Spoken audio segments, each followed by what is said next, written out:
Okay, thank you.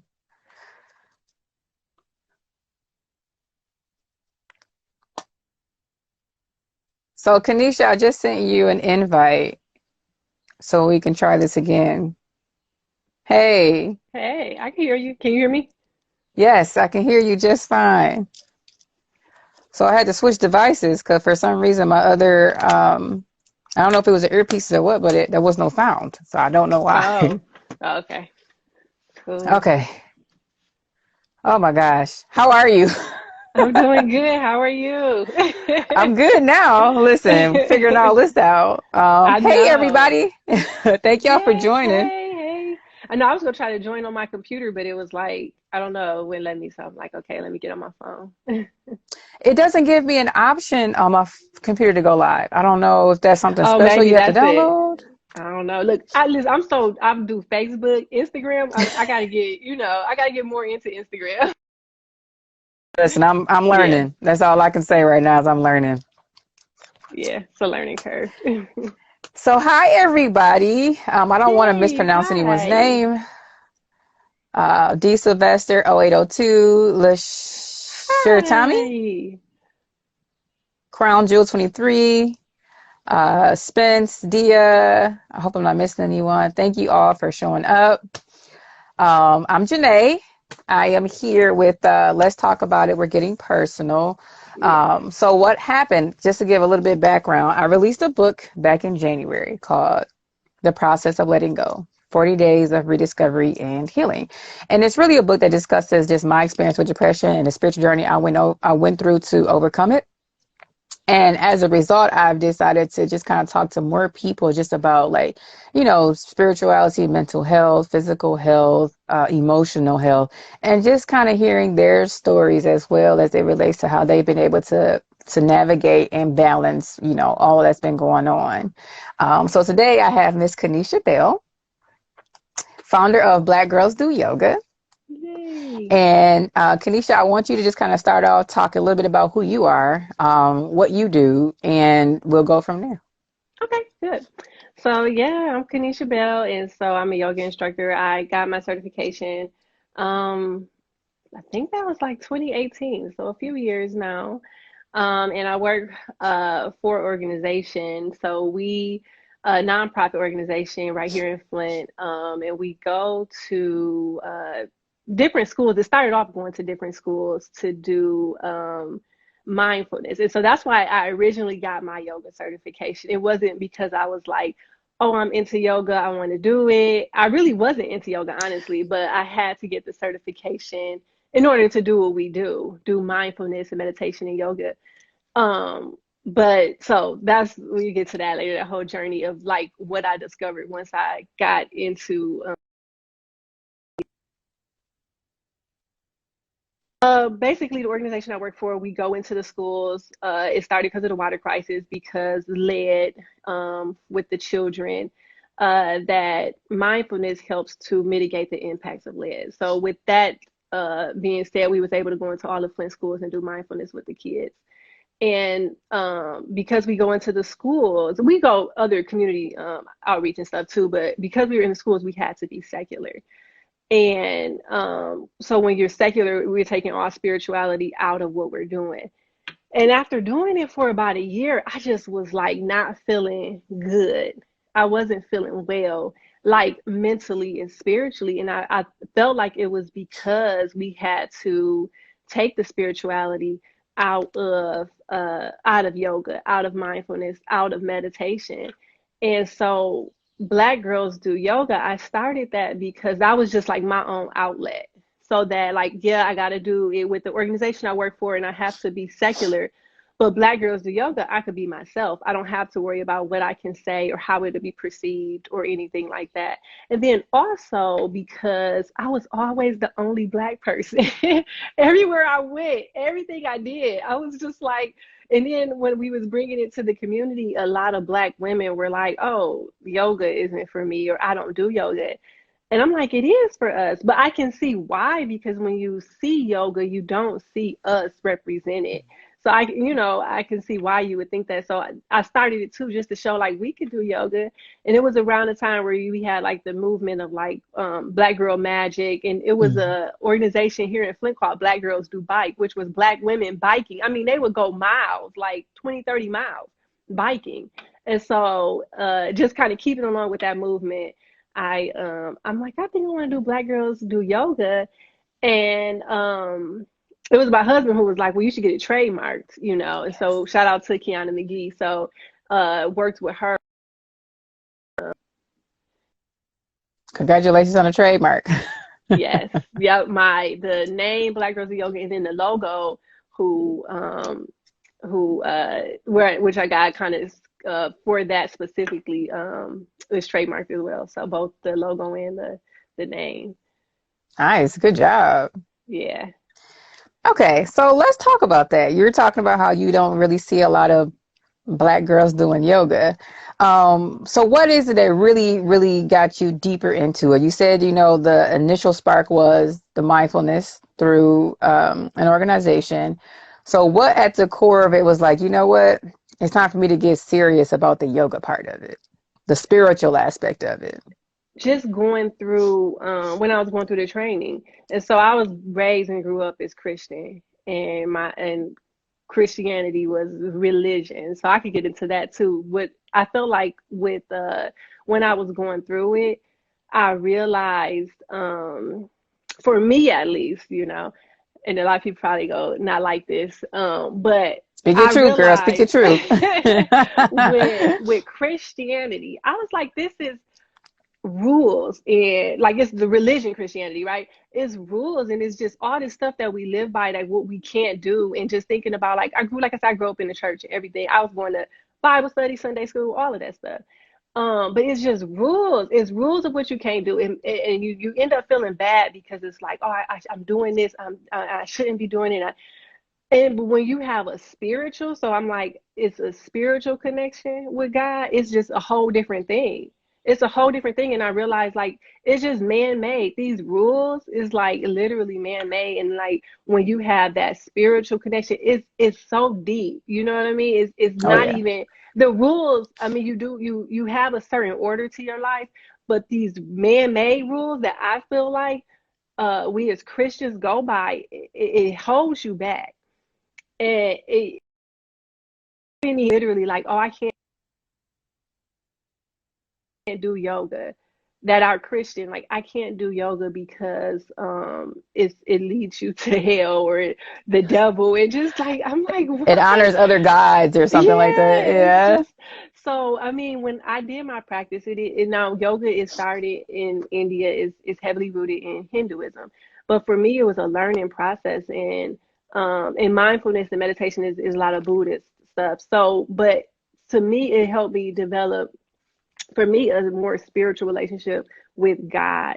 Um, in studying Hinduism and in studying Buddhism, and that's the thing, the man-made religion of I can't do this because I'm like, and that's another reason why I started to show, like, not only black women but Christians, like, we can do yoga, we can meditate. It's in Jesus meditated. What is going on? Right. Like, come on. So it's just, I mean, the spiritual aspect of it. I think that with the organization, when you take spirituality out of yoga, it's just stretching, and then you're able to do like all this kind of crazy yoga I've seen, like on like paddle boards in the ocean, which is cool. But that's when you take the spirituality of it, you could make it into a workout more Hmm. so than what it really is. Is developing that connection between your breath and your body and your movement. Is that marriage of that, and what comes with that of you being able to like respond to something versus react, and how you're Mm. able to kind of regulate your own emotions in your body. um, but yeah, I don't know. I'm just talking, I know that was but good. It's like basically, it but sounded like you're saying it was like a form of spiritual liberation, yeah, yes, where you're yeah. That's able to what. just tap into your spiritual aspect of it Yes, from a spiritual perspective, as opposed to what somebody great granddaddy told us how to do stuff many, many yes, generations ago. right. The religion, and like I said, working when you take that spiritual aspect and serene, all all the time, and that's not the case. Mhm. So when you really go deep into meditation and you get into the spiritual work, you get into like shadow work, and when you get that deep in it, it's not all calm and it's not all where you just happy all the time. When you get deep into, like I said, the shadow work is like noticing how you're reacting to stuff, and then you have to be honest with yourself of like, why am I reacting this way? Mhm. And when you explore that, it might not be some nice things, might be some things that's not good, or you might discover unresolved trauma, or Mhm. it's just a lot of things that you have to do that deep work, and it's not always going to be rainbows and unicorns. It's not always going to be happy times. It's gonna be hard work. Like, it's going to be hard, but then once you get through that and you're really able to truly spiritually heal, then that's when you get to that place where you can be calm and where you can be happy all the time. And I think that a lot of times when we take spirituality out of yoga and meditation, it's like spiritual bypassing. It's like, Mm. I mean, literally, someone one time went through one of our courses, and they said, and she was upset because she was like, I don't feel calm. And that's the thing. You may not feel calm, but then you got to explore why you're not feeling calm and kind of go with that, whatever that looks like for you. And so I think when we promote it in this way of taking that out, then it's misleading to people. They think it's just like, I should be happy all the time, and if I'm not, and I do discover some unresolved issues, then I'm not doing it right. And it's like that, you're doing exactly what you need to be doing with it when you do that. So I'm going to ask you a little bit more about that. I'm gonna refer to my book because I wrote it in here. But when I was going through like basically my experience with depression, it was like, the church has their how you're supposed to get over situations, right? Do this, you read your Bible, you pray, you praise, you worship, like this step by step process of do this, this, this, and this, and you're supposed to be able to kind of come out on top, blah, blah, blah. And I get that, you know what I mean? But the reality of the situation for me is that none of that stuff seemed to work. Mm-hmm. And it's not because my faith was like, oh, I don't believe in God or anything like that. It was just like whatever was going on, that just wasn't getting me there. And so, and I explained like in my book about like writing down things that have caused you some form of hurt, right? Yeah. And looking at that and acknowledging that there are certain situations or experiences that I had that caused a form of frustration, internal frustration, because it may have Mm-hmm. not have been something that I spoke about openly. Mm-hmm. But then like acknowledging that these things bothered me, right? Or maybe there Mm-hmm. are things that didn't happen, and so then I'm frustrated because it's like, yo, what's up? Like, I believe for all these things and I feel like nothing has come to fruition or certain Mm-hmm. things haven't come to fruition. Like, what's up? So it was kind of like, I have a friend that calls it grieving the loss of things that you've never had, right? And so Mm-hmm. yeah. And so that was a process because it's like I had to acknowledge that yes, I desire these things, but these things haven't come to pass. And it's like, so now what? And it was Mm-hmm. like I really had to be intentional about, and I reached out to you about this because it came back. It's interesting. I came back for a full circle, but being intentional about being a grateful and appreciative of where my life was at that moment, Mm-hmm. and it really took me meditating, to just say, yo, I'm in a good place. Like, it's okay. Things are going to work out as they should, but I still need to do my work and just deal with all these other issues that I know are issues that I just haven't. Now you just keep moving sometimes because you're like, oh, it'll Yeah. come to pass eventually, without putting actual work into it, like Yep. speaking. It's like really calling that stuff out and just like attracting that stuff to manifestation. So it really was a process for me, where I just like I had to acknowledge that I was moving on autopilot, trying Yep. to follow the rules as the equation was laid out for me.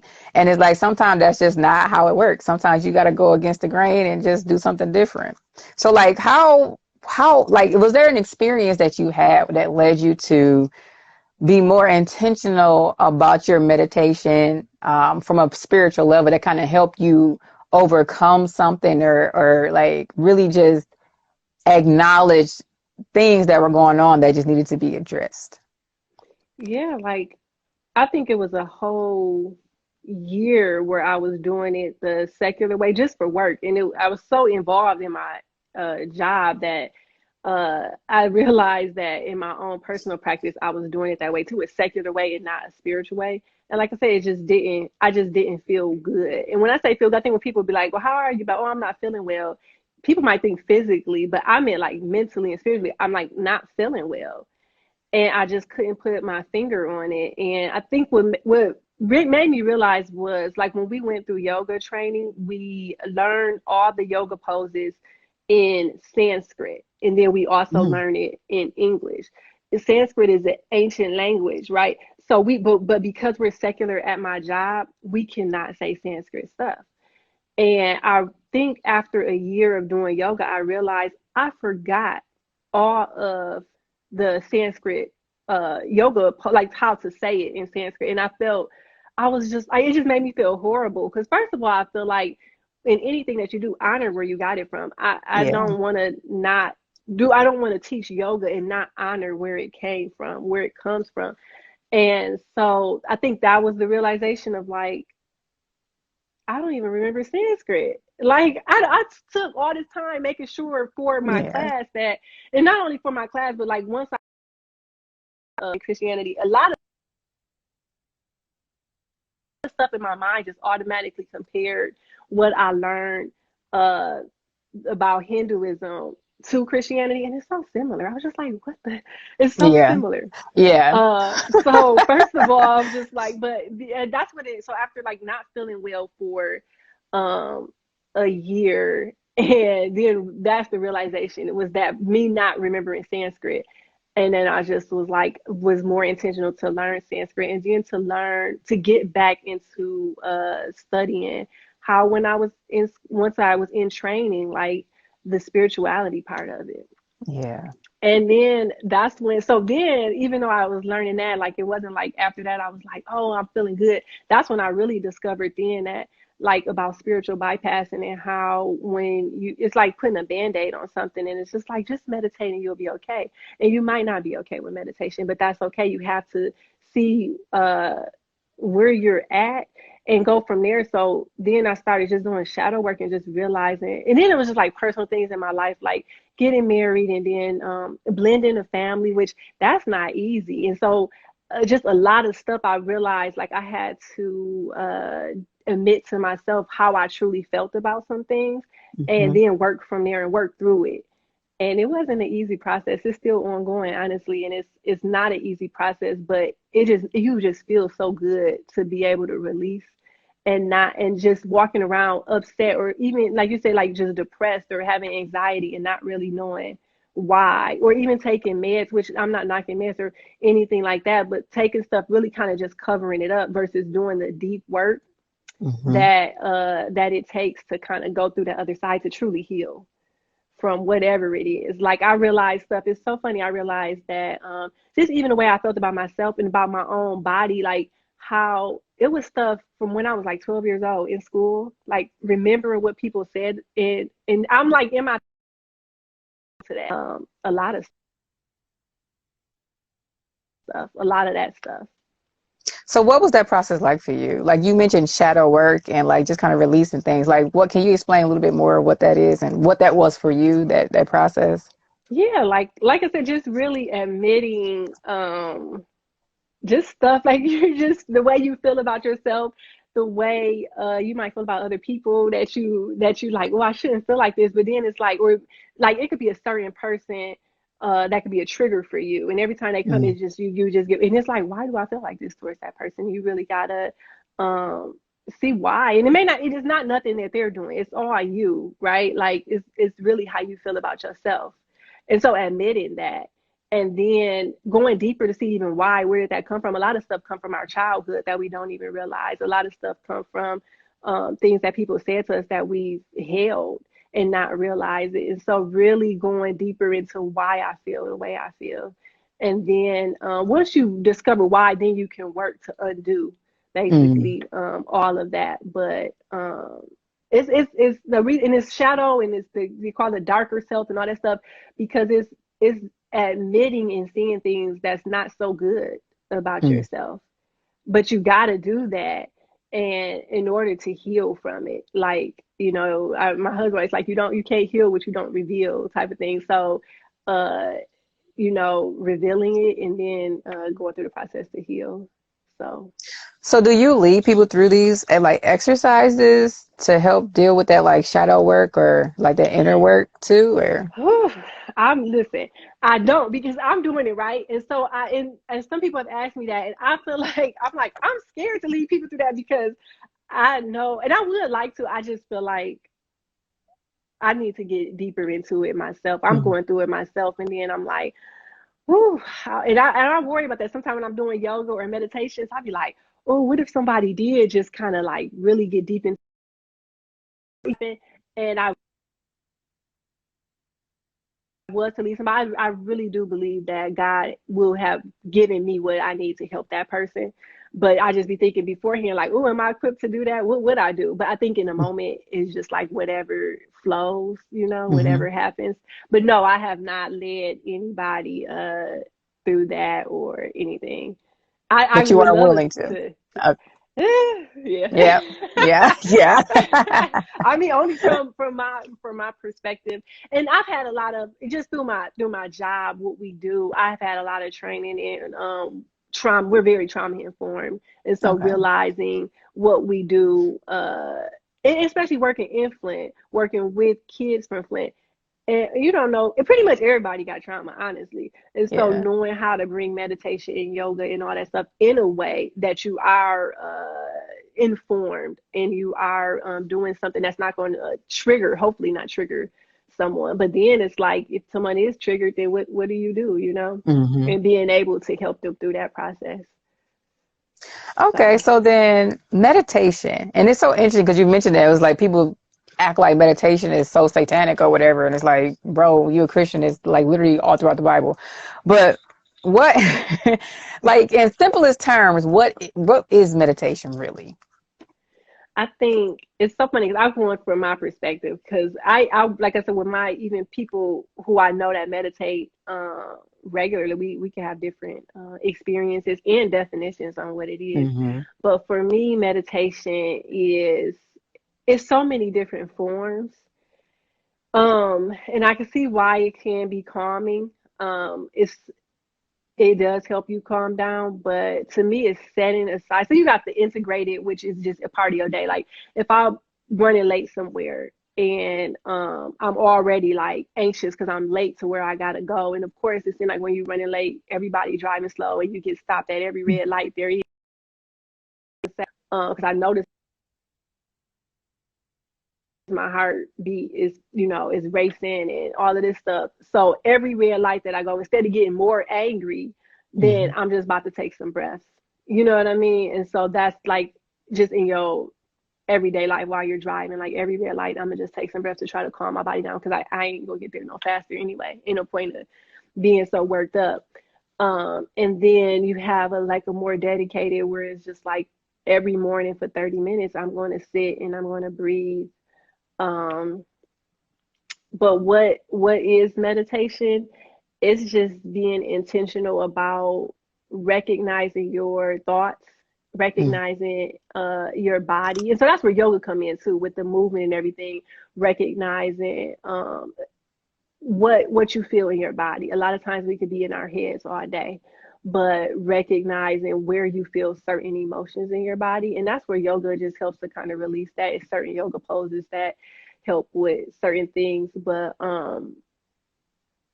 meditation is, I think, being intentional about your own emotions, and why you're having those emotions, and how you can regulate or work through those emotions, which isn't easy all the time.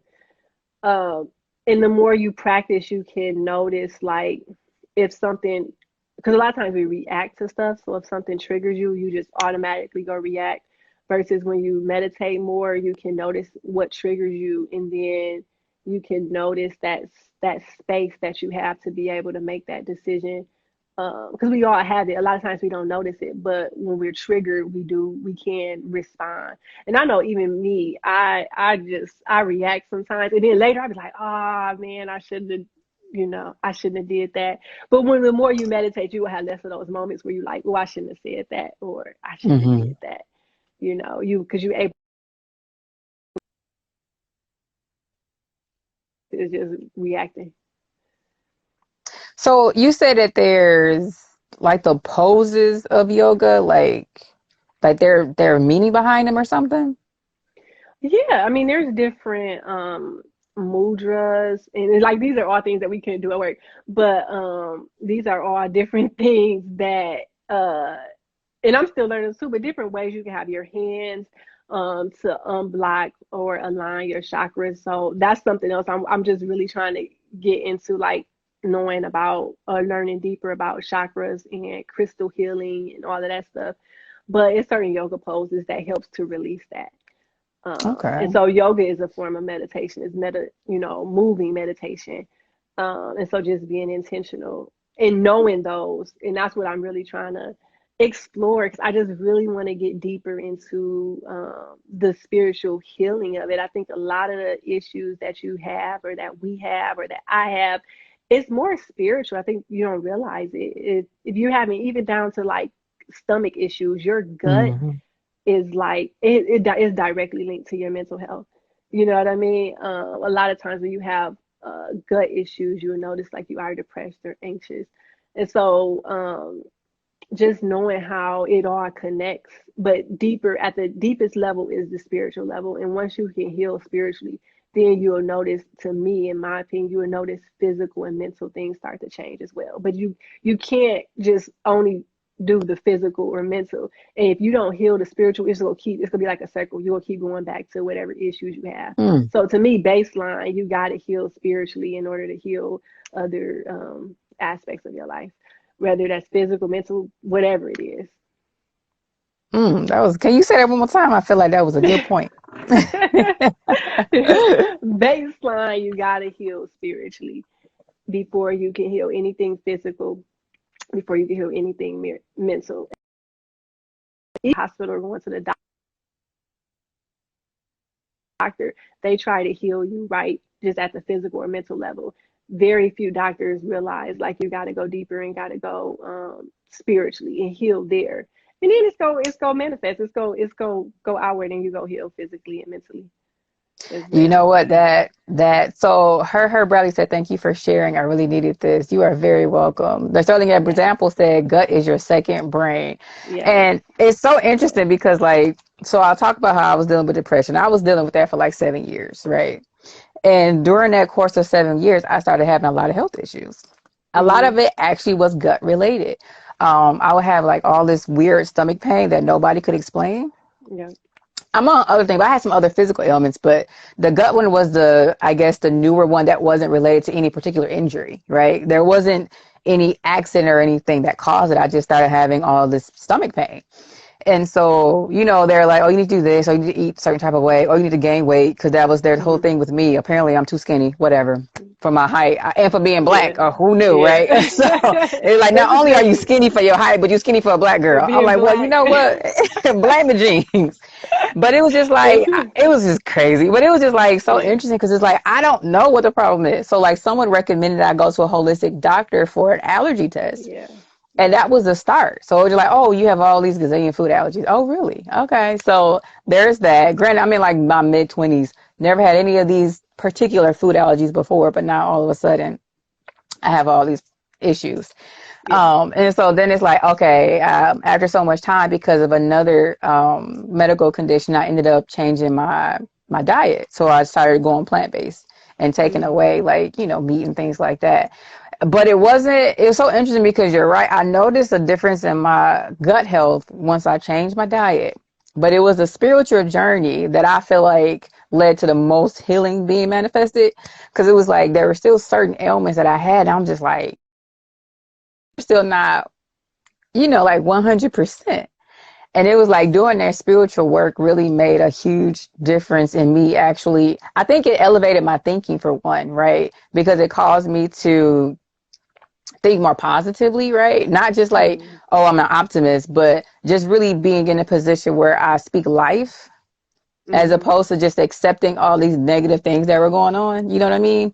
It was like speaking life, being intentional about it, expecting positive outcomes, right? As opposed to Mm-hmm. like, oh, I'm sick. Oh, it's just, this is what it is. Oh, if I do this, this is going to be the consequence. It's just like, why do I have to expect a consequence? You know what I mean? Like, it was a Right, friend, right.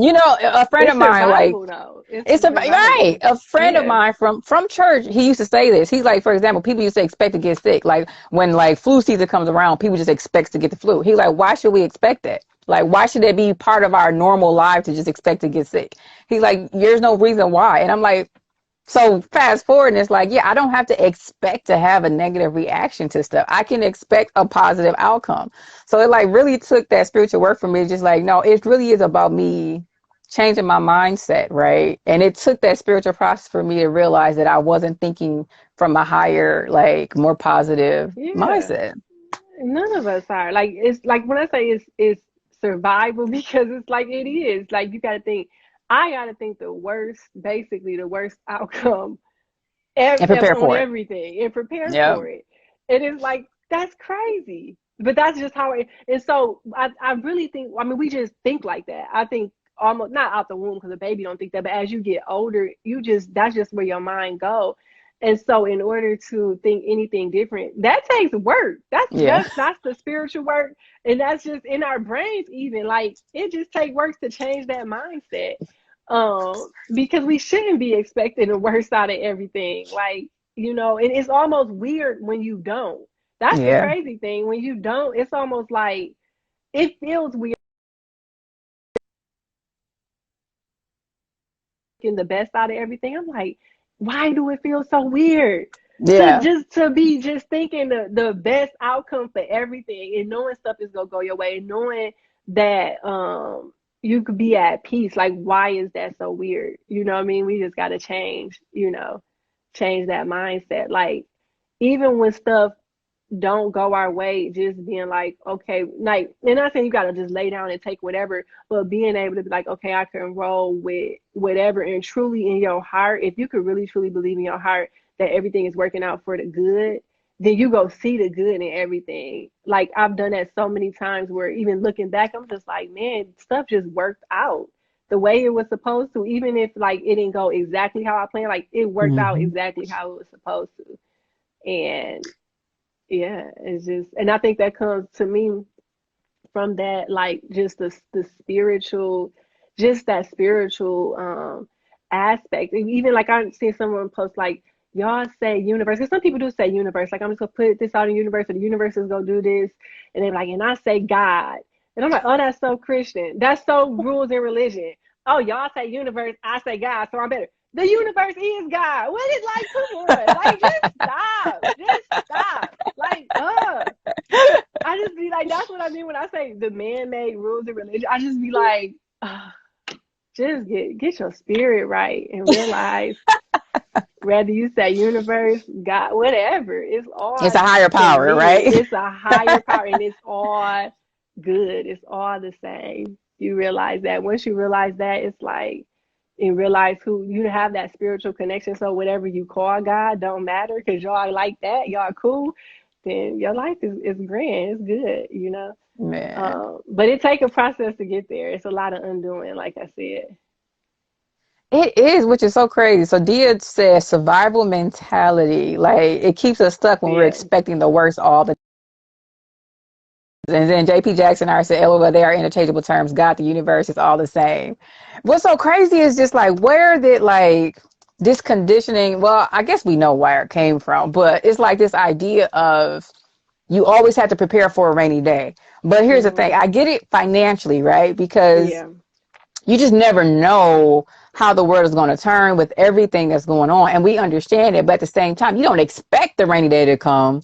You just plan, you plan for Yeah. it just in case. But it's like we do that in all what I call all realms of human prosperity, like Yeah. financial, spiritual, mental, emotional, physical. Like we do it in every aspect where we just expect bad things to happen. So then when they Yeah. do happen, we're just like, oh, I knew it was going to happen. Why? Why was that your expectation? Why could you have had an elevated expectation where you expected something Yeah, greater to take forward? It's one thing if I expect for great to come and then I fall a little bit short because there are elements that are beyond my control, right? yeah, And then maybe the next thing that happens could be even greater than what I had imagined, right? Which is that's what's preferred. But yeah. for me to expect less than greatness, it's like, how did we get there? And how did we get to the point where we just accepted that? Like, that has Yeah. been our normal. That's it. That's it. Like I think it's just it's survival because if I don't expect the worst and then the worst happen, Mm-hmm. then I'm caught off guard. That's why I just always got to plan for the worst. But it's like it's just a setup and it's not good. And then, Like like I then we remember get mad my at God son. like it's his fault that all that bad stuff happened, right? Right. Like, and it's not. It's just like even when bad stuff happen, it's just like, and you got it's all about perspective. And like my son one day he was just like, oh, today is not gonna be a good day. And I'm like, what? Why? Like if you say that, it's not. He's told me it's not gonna be a good day because it was his day because that's his chores to take out the trash, and so it was Mm-hmm. trash day, and that's why because he had to take out the trash. I'm like, boy, but like if you literally like, not, it's literally not because then every little thing you're gonna be like, see, that's it. Versus Yep. looking at it opposite, like, man, wake up, like it's gonna be a good day. So then even a little stuff is like, okay, that's cool, but it's still gonna be a good day. You know what I mean? It's really is a Yep. mindset shift. And then that comes with meditation too. It's like a gratitude practice, making sure that you you just feel like you're thankful for Mm-hmm. any and everything. You know what I mean? Like I That remember we had gratitude. gratitude. We had to do a thing where it's like just name something you're grateful for, and one of the participants was just like, I don't know, I can't think of nothing. I was like, girl, I'm thankful for a caramel mocha that I went and stopped and got before I got here. Like, and I think people just think it got to be just grand stuff. I mean, just anything, any and everything. I mean, and even studies. I mean, to get scientific studies show like people who have that gratitude practice like live longer Mm. because you when you have like when we're in survival mode and we're always thinking negatively, we always on 10. And what it does is like our body then is just like always just releasing these hormones of like stuff is about to happen and we always and then that's how you get all these like when you get people sometimes are like with like oh I got uncontrollable like high blood pressure like I'm taking meds but Mm-hmm. nothing is getting my blood pressure down. How about your spiritual health? That's the Mm-hmm. thing. It's your I like you gotta look at that stuff. When people say they got uncontrollable this or that, it's like really that's when you know you need a spiritual healing. And you're trying to heal Mm-hmm. it like at this surface level of like the physical level, like no, you gotta go deeper and you gotta get through that work and you'll notice your blood pressure going down. It's Right. that, you know, it's that whatever you're thinking is it's your body constantly releasing the stuff because you're constantly anxious or worried about something. So That was again, it's good. that spiritual work you got to do, you know. Somebody said, oh Lord, I'm trying to read the comments. I done accidentally posted something else on here. Oh, Dia. It says words have power. Plan for abundance and not rainy days. Greatest becoming greater said, what do you say? Expect the best It's to the prepare best for the prepare for worst. the worst. That's right. That's Self-fulfilling prophecy you and know what? confirmation bias. Focus on what you desire. I don't even know if preparing for the worst. Like sometimes I'm just like, man, it is so funny. Like manifestation. Like even like when I was pregnant with the twins, we had our baby shower and it was gonna be outside. And I kid you not, all week it said it was gonna rain. And I kept Mm-hmm. on, and it was like, let's plan for a plan B. And I was like, no, we're not planning for a plan B. It's not gonna rain. I just kept saying that, and literally, like it didn't rain. So sometimes I really feel like, and I even got my kids involved. And like my kids, I'd be like, yo, I gotta manifest this. Like, come on. And even when, again, being pregnant with the twins, like the whole time, one of the babies was, which was Aiden, but was breech. And I just kept, I'm like, no, he go turn. And it was, he literally, it wasn't to the very last minute he turned. So that, cause I was like, Mm-hmm. I'm not gonna get no, I don't want a C-section. But he turned at the last minute, and I even told my kids, like, I think it's the true healing when you get your whole family, get people around you, get the kids involved. And I'm like, y'all manifest for y'all brother to turn around. Mm-hmm. And he did. You know, I didn't have to get a C-section. So it's just like I really sometimes I'm like, you know, expect the best and prepare for the best. Yeah. Like we ain't even about to prepare for the worst. Like you said, financially, let's kind of prepare. But for stuff, you know what, we go just expect the best and we preparing for the best. You I know, feel that. it's really you can really manifest some good things. I really do believe that. So here go a personal question for you. And I'll give you Yeah. one of my anecdotes beforehand, but what is the like the toughest spiritual like hurdle that you had to overcome? So like I can say for me, one of the hurdles that I really had to deal with was actually forgiveness, right? And I had got to a Mm-hmm. point where it was like it was so my energy level, like my even my focus to where like the offense was so great, right? The Mm-hmm. offense was so great that it really affected my mental focus and my emotional energy. So it was like I really had to get to the point where it's just like, I had to be intentional about forgiveness, right? Because we do it in word, like we say it, Yeah. but the You act gotta. of forgiveness Yeah. is a process, right? Oof. Yes, it You is. may not Yeah. like that person for a while, but it's a choice to not allow that to continue to affect your emotional state.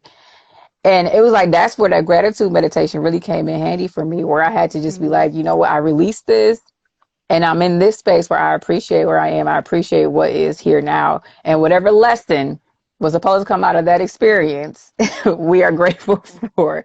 That was a process. Like, Yeah. Yeah. so what could you say would have been one of yours?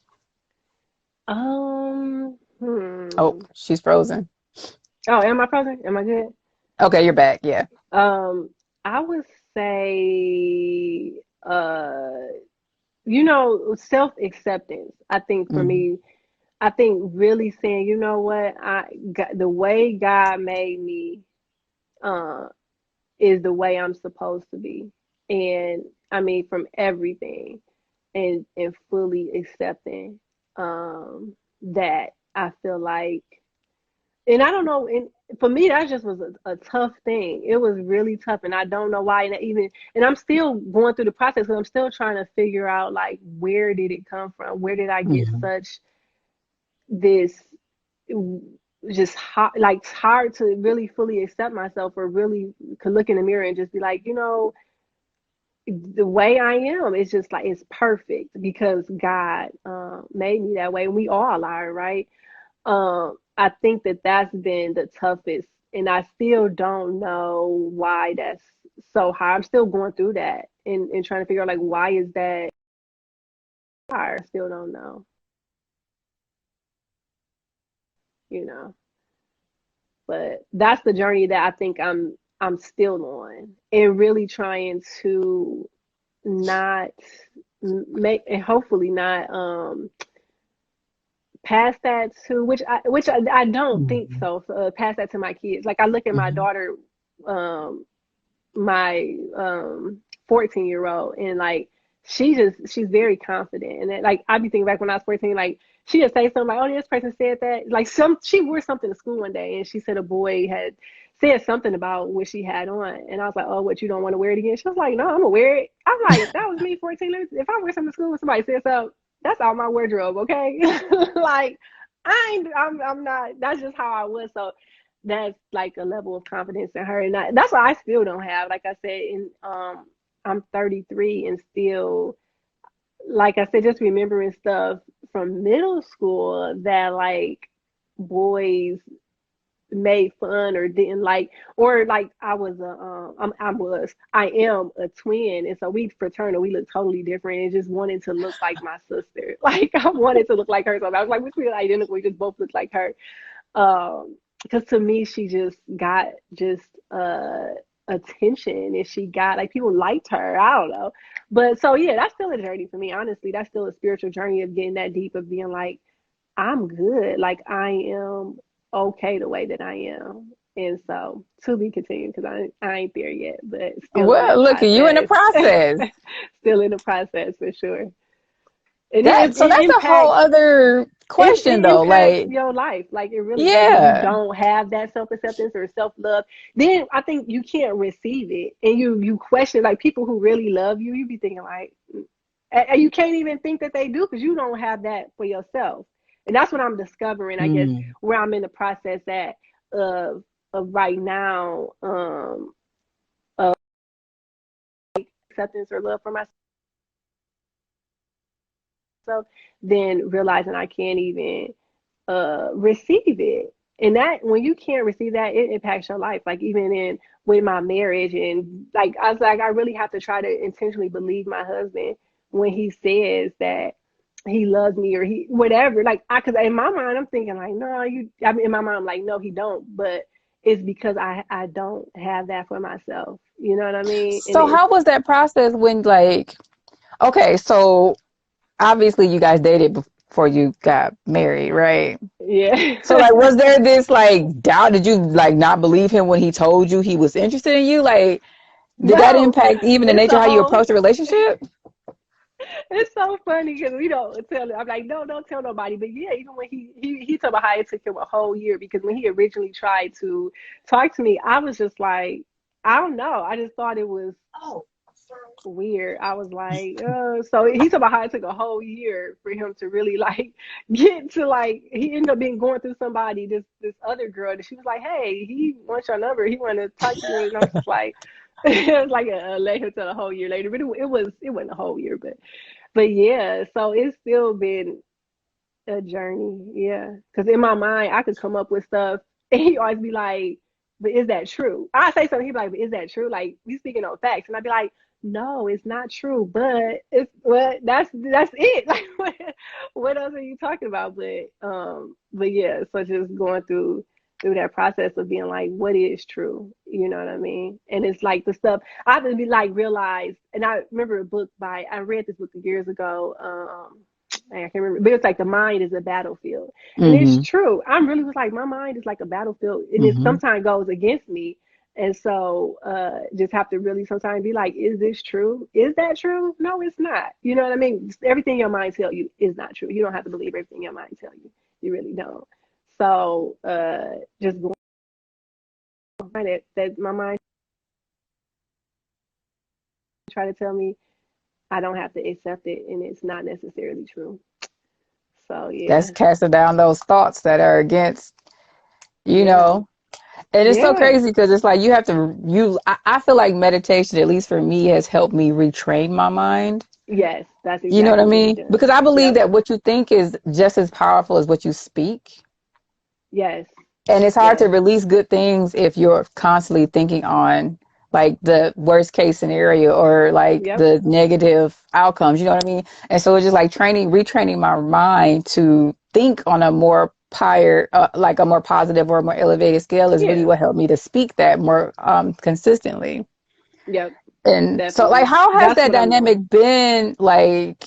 Because you mentioned your sister and how you just wanted to look like your sister, which is so crazy to me because I remember you all from elementary school, and I was just like, I mean, I thought you girls are both beautiful young ladies, so I just kind of like surprised when you say that. But it's just kind of like, how was the dynamic knowing that like you felt that way? Did she know that? Like, is that a conversation you two had? No. No. No, it wasn't.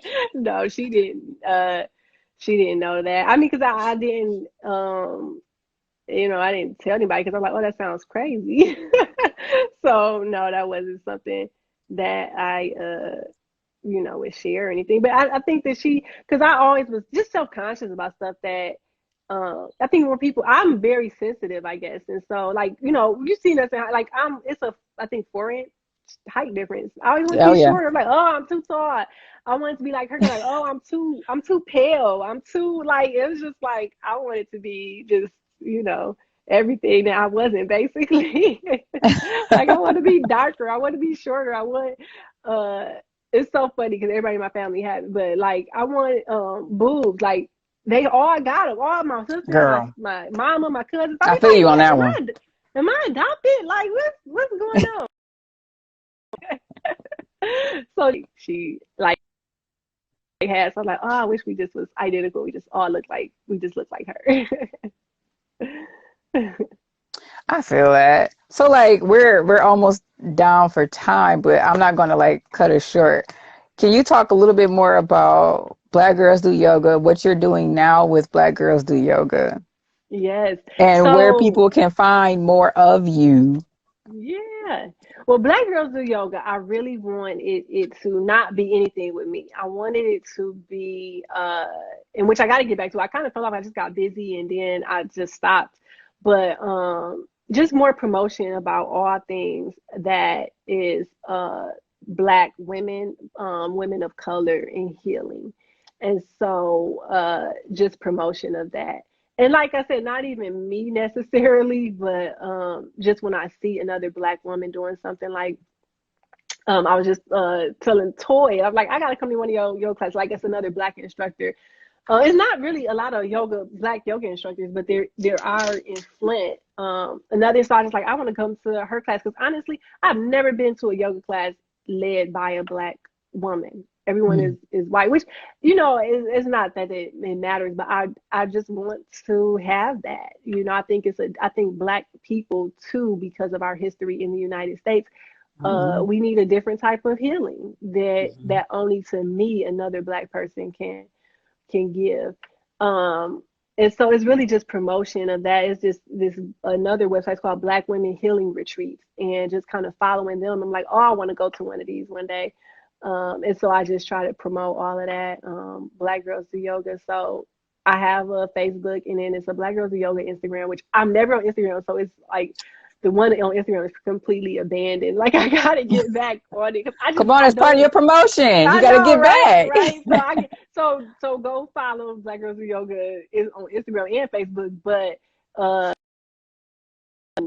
and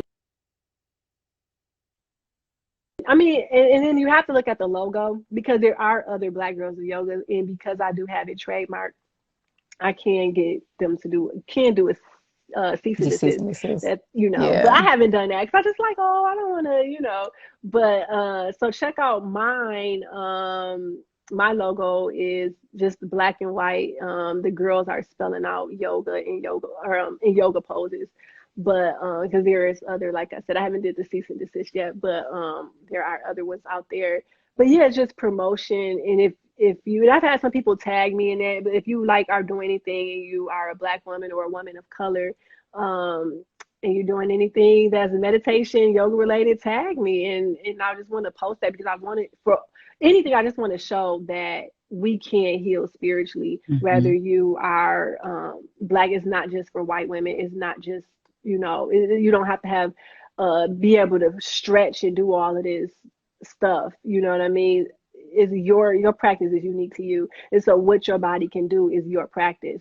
And so yeah, all things Black women and healing spiritually, and then that's why I want to appeal to Christian women as well, because don't let rules hold you back Mm. from really healing spiritually. So yeah, that's that. I was going to get this for this shameless plug. I actually, because Canisha actually has some videos on the Black Girls Do Yoga Facebook page where she has Okay. guided meditations and some yoga movements. And I went through a couple of those. Again, I was going through the gratitude and forgiveness, and her voice is very soothing. Thank It's you. not very often that I hear a Black voice behind a meditation recording, so that's already a bonus for me. But she's very calm and is just very soothing. And you really do get into the meditation really deep with her videos, with her recordings. So if we can't get her back, meditation, I definitely encourage you to check out her Facebook page on Black Girls Do Yoga, and definitely check out the videos that she has because they were helpful for me. That's good. They were I need very to do helpful for more. me. Thank you. Yeah. Thank you. Oh, there you go. They I encourage need her to to. do more video. Yeah, I can do some more. That was fun. And it's so funny because I did that.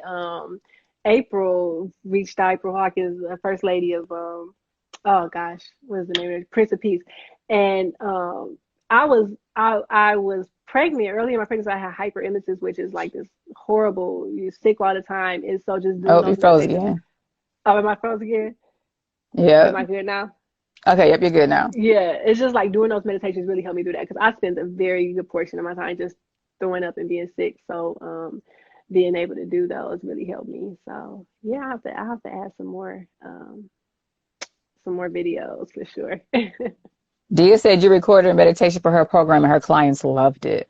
Oh, I'm so glad. Yeah, yeah. I'm like still working. I want to get it to where I feel like the quality is good and get the proper software and all of that stuff. And I will do more. Because I had someone reach out to some meditation apps who wanted me to lend my voice to some meditation. But I'm like, I need the proper stuff, I think, to be able to record it and have it sound right. But definitely thank you, dear. But yeah. We're gonna speak that you get that real soon so you can go Thank ahead and create you. more content for Thank you. us. Yes, putting it out there, manifesting it. Yes. Yes. Were there any questions? I don't know how many people we have left, but if there are any questions Yeah. for Canisha or Canisha, if there are any last words that you may have that just kind of talks more about like the kind of the benefits of the meditation and how yoga is, very helpful for us with our spiritual processes and spiritual healing. Yeah, I mean, it's work. I will say that. I don't want to give the impression that That is like, easy, huh? oh, right, that is easy and like I'm not the type to go through the work, then you will find peace. Um, and I think, like I said, I think that is something to be said, or when you people of color in the Hmm. United States, right? I can't speak for anywhere else, but I know specifically Black people and people of color, like our healing looks different. And Hmm. sometimes like I said, you just need meditation and yoga that's led by another Black person or a person of color. So, but go through the process, get started. It ain't easy, but do it. Is the benefit. It's like so rewarding. You'll really love it. Well, thank you so much for that information. Thank Oh, wait, we have a you. question. How would you recommend someone starting the meditation if they are brand new to it? I would say start small. Start with just a couple of minutes and start with, like I said, that integrated versus the dedicated practice. So like I said, integrate it into, like, if you're at a red light, then using that time to breathe, or just certain things in your life where you can integrate it in, and then maybe set aside, start off with whatever you can. I say start off with 5 minutes and then 10 minutes and then just go from there. Don't start off with like an hour meditation or 30-minute meditation and be like, oh, I can't do this, because it takes time to build up, and then know that all the time you not go feel calm. And so if you're doing a meditation and you like noticing, I keep having these thoughts, I can't stay focused on the meditation, then explore the thoughts. Don't keep trying to stay focused. You're just gonna get frustrated, but explore, like, okay, what kind of thoughts am I having? Why am I having those thoughts? And then meditate on that, go deeper into that. And it's a process. It's a process, and it do not look like Google. So when you Google meditations and Google yoga and all that stuff that come up, these people doing that stuff, it don't look like that. So knowing that it looks exactly how you do it, and that's different for everybody. Okay. I like that. The integrated versus the know that I have to be Yeah, more intentional about the integrated part. yeah, Definitely. Well, thank you so much for joining us, Kanisha. I really appreciate the time that we have. yeah, We are going to reschedule a meditation session as long as you're yeah. up Let's to it. do Maybe it. we can I do that in am. the future. Oh, Yeah, well, there let's we do that. go. Let's do it. Definitely. So y'all will be hearing from us again soon together as Kanisha guides us through a live meditation here on Instagram. Yay. I do want to, I know some people should, like I said, I shouted out Toy because that's another yoga instructor who I want to get to her class. And then the one that was like, I sure Tammy, I went through my yoga training. She does a lot of that trauma informed work. You can follow her on Oh, Instagram cool. too. She does a lot of that, and that's how you can really, I mean, trauma informed and just knowing, like I said, that deeper stuff that you got to work through. And who else? That's it. D Sylvester is my family all the way from over in the UK. So thank you for joining if Hey, you're still here. But yeah, yeah, that's it. I can't see. I think my great sister was job, on stage ladies. out there watching. But Cool. yeah, thank you. Thank you so much for having me. Thank you. Well, until we meet again, thank you all for joining us, for checking us out. I really appreciate you guys sitting and listening to us speak.